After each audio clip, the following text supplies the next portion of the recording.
Artificial intelligence entertainment industry को कैसे बदल देगी? क्या आप अपने पसंदीदा किसी भी एक्टर को अपनी पसंद की किसी भी फिल्म में देख सकेंगे? क्या अब नई फिल्मों के लिए शिद्दत से तवील इंतजार नहीं करना पड़ेगा? और क्या एआई अब फिल्मों पर राज करेगी या इनकी तबाही का सबब बनेगी?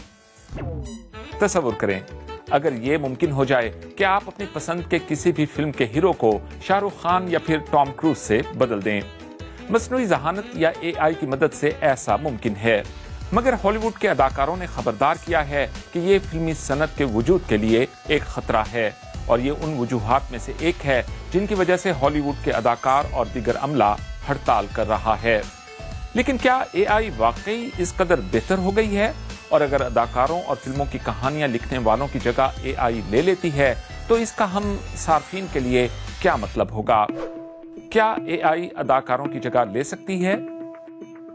ये इंडियाना जोन्स की नई फिल्म में असल हैरिसन फोर्ड हैं और ये भी वही हैं, उम्र में 45 बरस कम इसी फिल्म में। मगर ये आर्टिफिशियल इंटेलिजेंस का कमाल है।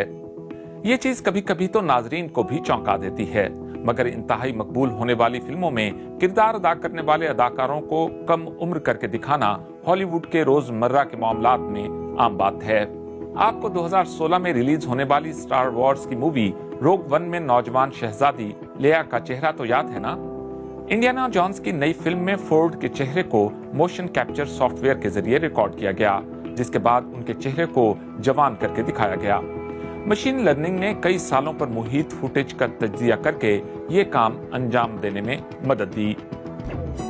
अब जरा मुस्तकबिल का तस्वुर करें। एक्टर स्क्रीन पर जिंदा रह सकेंगे और नई फिल्मों में नजर आ सकेंगे हमेशा हमेशा के लिए, और इसी पर हड़ताल करने वालों का एतराज है।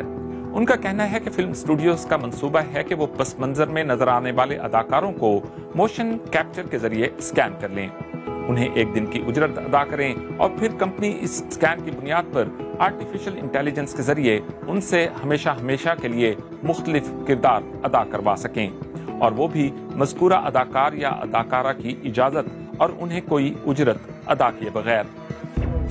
यानी उजरत सिर्फ एक दिन की और परफॉर्मेंस हमेशा के लिए। आपके ख्याल में क्या ये इंसाफ है? स्क्रिप्ट, तस्वीर, वीडियोस, ये सब कुछ एआई कर सकती है, और जनरेटिव एआई तो इससे भी कहीं ज्यादा कुछ अंजाम दे सकती है। चैट जीपीटी स्क्रिप्ट लिख सकती है। इस वक्त बहुत ज्यादा तख्लीकी या बहुत अच्छा स्क्रिप्ट तो नहीं, मगर ऐसा भी जल्द ही हो जाएगा। मिड जर्नी और डॉल ई को जब दुरुस्त हिदायत या प्रॉम्प्ट दिए जाएं तो वो हैरान कुन इमेजेस तख्लीक कर सकते हैं। मर्फ आवाजों की नकल तैयार कर सकता है, और एम्पर म्यूजिक धुनें कंपोज करने में मदद कर सकता है। अगर एआई चेहरों और आवाजों की नकल खुद ही तैयार करती है तो इससे मुझे और आपको क्या फर्क पड़ता है? अमेरिका में एक्टर और स्क्रीन राइटर्स एंटरटेनमेंट इंडस्ट्री में एआई के इस्तेमाल के लिए कवायद व ज़वाबित का मुतालबा कर रहे हैं। मिसाल के तौर पर वो चाहते हैं कि फिल्मों के लिए एआई के तहरीर करदा स्क्रिप्ट्स के इस्तेमाल पर पाबंदी आयद की जाए। एक्टर एआई के इस्तेमाल के खिलाफ तो नहीं हैं, मगर वो चाहते हैं कि इनकी वीडियोस या आवाज को जब जब इस्तेमाल किया जाए उन्हें इसकी उजरत अदा की जाए। जो चीज उनके लिए परेशानी का सबब बनी हुई है वो आपको भी मुतासिर कर सकती है। सवाल यह है कि हमारी अपनी आवाज या तस्वीर के इस्तेमाल का हक क्या वाकई हमारे पास महफूज है? क्रिएटिव एआई से आप किस तरह फायदा हासिल कर सकते हैं? हाइपर पर्सनलाइजेशन की इस्तिलाह इन दिनों बहुत मारूफ है। एआई आपको मुकम्मल तौर पर वही प्रोडक्ट देने में मदद कर सकती है जो आप चाहते हैं।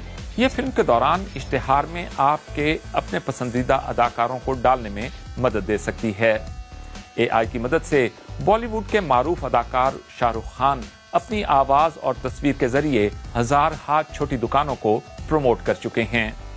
और अगर आप डब की हुई फिल्में देखते हैं तो बहुत जल्द आप एआई की तरफ से डब की हुई आवाजें सुन सकेंगे। कंपनियों का दावा है कि वो किसी भी अदाकार, मिसाल के तौर पर मॉर्गन फ्रीमैन की आवाज को इस तरह बदल सकते हैं कि वो बेहतरीन उर्दू बोलते हुए नजर आएं।